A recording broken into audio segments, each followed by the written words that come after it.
एक 16 साल की बूढ़ी औरत होती है, उसका पति काफ़ी ज़्यादा बीमार रहने लग जाता है। उसका काफ़ी ज़्यादा इलाज करवाती हैं, लेकिन वो उसका पति बच नहीं पाता है, इस दुनिया को छोड़कर हमेशा हमेशा के लिए चला जाता है। जिसकी वजह से उसकी माँ काफ़ी ज़्यादा परेशान होने लगती हैं और वो सोचने लगती हैं कि इस परिवार को चलाने के लिए कोई भी ऐसा व्यक्ति नहीं है जो हमें खाना पीना टाइम पर दे सकता है और इस घर परिवार को जो है वो चला सकता है।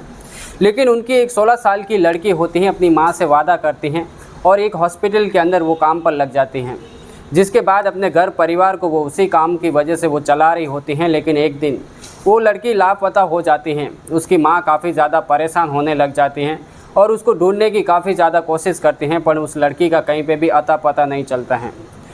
एक दिन वो काफ़ी ज़्यादा परेशान होकर नज़दीकी थाने पहुंचती हैं और थाने पहुंचकर अपनी लड़की की गुमशुदा की रिपोर्ट दर्ज करवा लेती हैं। जिसके बाद उस लड़की को पुलिस वाले भी काफ़ी ज़्यादा ढूंढने की कोशिश करते हैं, लेकिन उसका कहीं पे भी अता पता नहीं चलता है। पूरे 4 महीने बीत जाते हैं। उसकी माँ काफ़ी ज़्यादा परेशान होने लग जाती हैं। लेकिन जैसे ही 4 महीने के बाद उस लड़की का पता चलता है, जैसे ही उसकी माँ को इस बात का पता चलता है कि उसकी लड़की के साथ ऐसा क्या हुआ, तो उसकी माँ जो है बेहोश हो जाती हैं और वहीं पर घर के आंगन में गिर पड़ती हैं।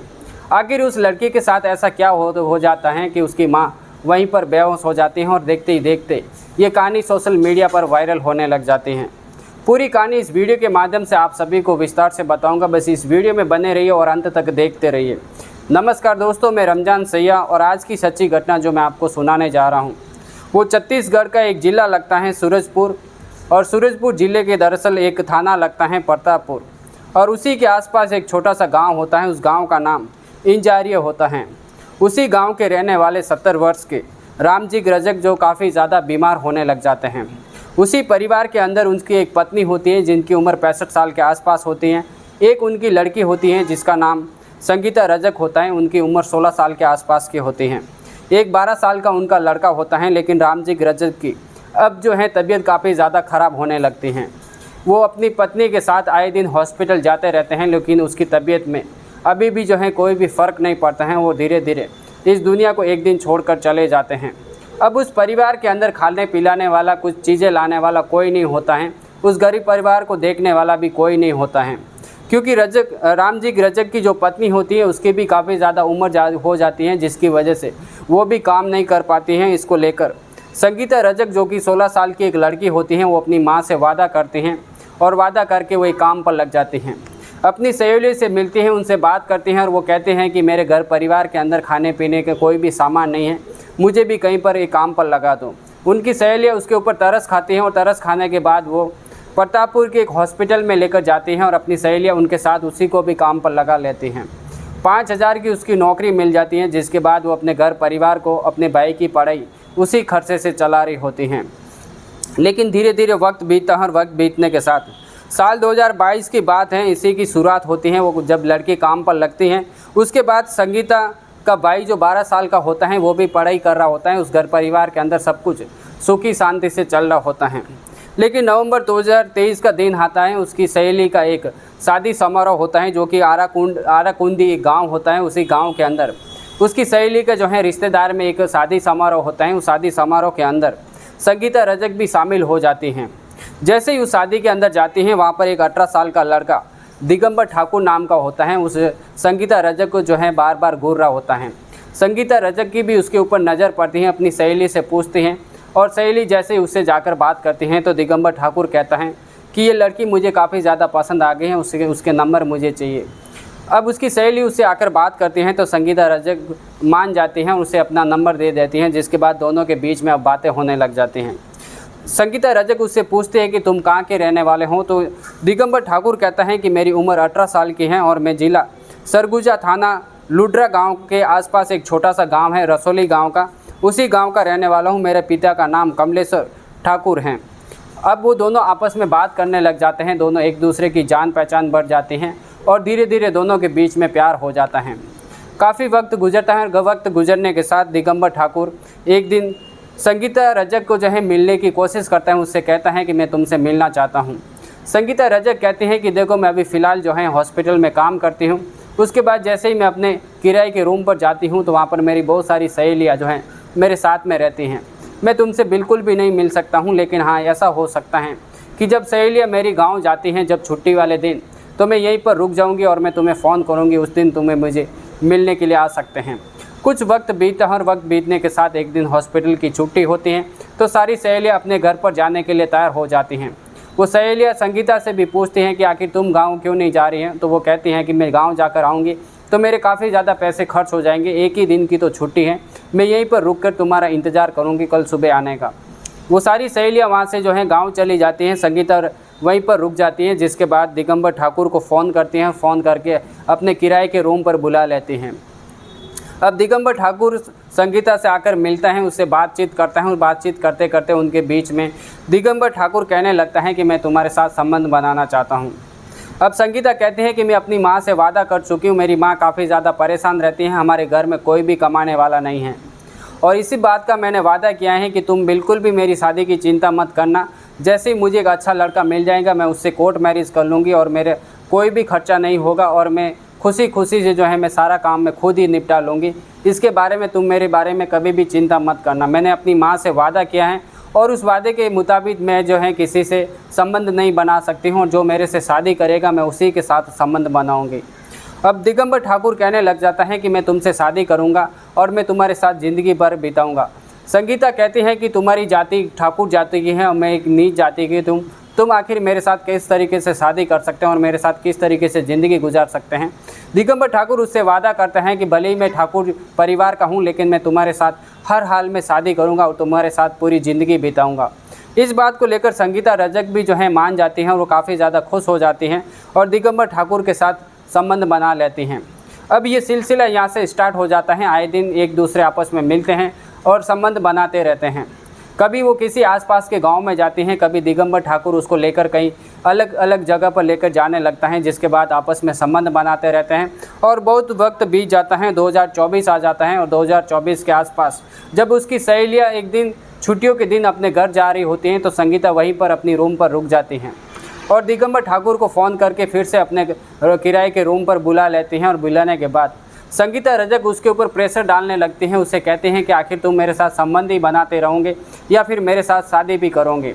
अब इस बात को लेकर दिगंबर ठाकुर जो होता है वो पहले से शराब लेकर आता है। शराब लेकर वो अपनी गर्लफ्रेंड यानी संगीता को भी पिलाता है, खुद भी पीता है, जिसके बाद दोनों के बीच में आपस से बात करते हैं। दिगंबर ठाकुर कहता है कि तुम चिंता मत करो, मैं तुम्हारे साथ शादी ज़रूर करूँगा और इस बात को लेकर उसे कहता है कि चलो मेरी बाइक पर बैठते हैं और घूमने जाते हैं।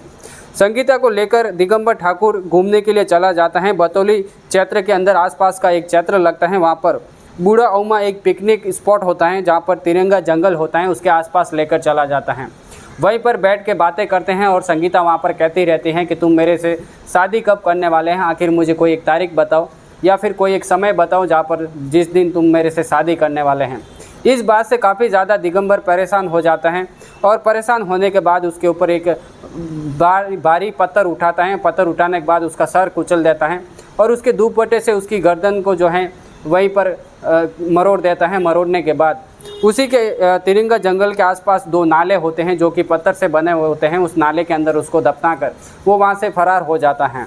अब इस बात का पता जब उनकी सहेलियों को लगता है, जैसे ही सहेलियाँ उस रूम पर आती हैं और रूम पर आने के बाद वो देखती हैं कि संगीता यहाँ पर मौजूद नहीं है, तो वो काफ़ी वक्त तक सोचते हैं कि कहीं बाहर गई होगी, वो आ जाएगी, लेकिन वो बिल्कुल भी घर पर नहीं आती हैं। 3 घंटे बीत जाते हैं तो अपनी संगीता की जो माँ होती है उसे फ़ोन करके पूछते हैं कि आखिर तुम्हारी संगीता जो है तुम्हारे घर पर आई हैं। तो उसकी माँ कहती हैं कि हमारे घर पर तो नहीं आती हैं। तो वो कहती हैं कि अगर उसको ढूंढने की कोशिश करो, वो यहाँ पे भी नहीं मिल रही हैं। उसकी सहेलियाँ संगीता को काफ़ी ज़्यादा ढूंढने की कोशिश करती हैं, उसकी माँ भी काफ़ी ज़्यादा उसे ढूंढने की कोशिश करते हैं।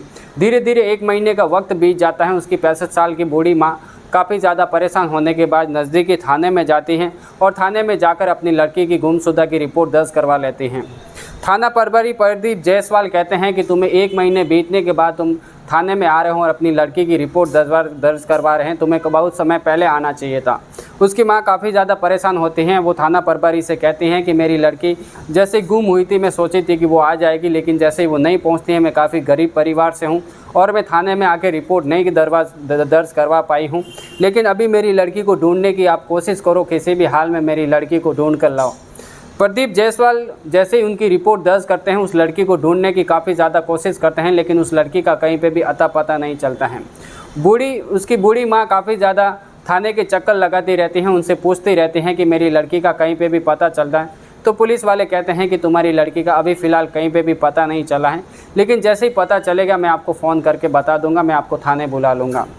वक्त बीतता है, वक्त बीतने के साथ जो है प्रदीप जायसवाल उस लड़की का जो मोबाइल नंबर होता है वो जो है सर्विलांस पे लगा देता है। 4 महीने बीत जाते हैं, 2025 का वक्त आ जाता है, यानी 3 अगस्त 2025 की ये घटना घटती है। जिसके बाद 2025 का नवंबर महीना आ जाता है, 10 तारीख के दिन एक मोबाइल सर्विलांस पे जो लगाया गया था वो मोबाइल की जो है लोकेशन एक्टिवेट हो जाती है, क्योंकि उस मोबाइल के अंदर एक सिम डाली जाती है। जिसके बाद प्रदीप जायसवाल थाना प्रभारी को इस बात की खबर लगती है कि उस मोबाइल के अंदर किसी न किसी व्यक्ति ने जो है सिम डाल के रखी है, जो लोकेशन एक्टिवेट हो जाती हैं। पुलिस थाना जैसे ही अपनी गाड़ी लेकर जो है वहाँ पर पहुँच जाते हैं उसी लोकेशन पे, और एक लड़का होता है जो कि उस लड़के का नाम दिगंबर ठाकुर हो जाता है, उसको जो है गिरफ्तार कर लेते हैं। जैसे ही उसको गिरफ्तार करते हैं, थाने के अंदर लेकर आते हैं, उससे पूछताछ करते हैं कि तुम संगीता रजक नाम की लड़की को जानते हैं? तो वो पहले बिल्कुल भी मना कर देते हैं कि मैं इस लड़की को बिल्कुल भी नहीं जानता हूँ। लेकिन जैसे ही पुलिस उसके साथ कड़ी पूछताछ करते हैं तो वो टूट जाता है। टूटने के बाद अपनी कहानी सुनाने लगता है। वो कहता है कि हम एक शादी समारोह के अंदर मैं संगीता से मिलता हूँ, उसके साथ मेरी पहचान बन जाती है, हम एक दूसरे के मोबाइल नंबर लेते हैं, उनसे बातें होने लग जाती हैं और धीरे धीरे हम एक रिलेशन में आ जाते हैं, आपस में संबंध बनाने लगते हैं। संगीता हर बार मुझे कहती है कि मेरे से शादी करो, लेकिन मैं एक ठाकुर परिवार का होने की वजह से मैं नीची जाति की लड़की से शादी नहीं करना चाहता था। हाँ, मैंने उससे एक वादा किया था कि मैं तुमसे शादी ज़रूर करूँगा, लेकिन एक वो झूठा वादा था।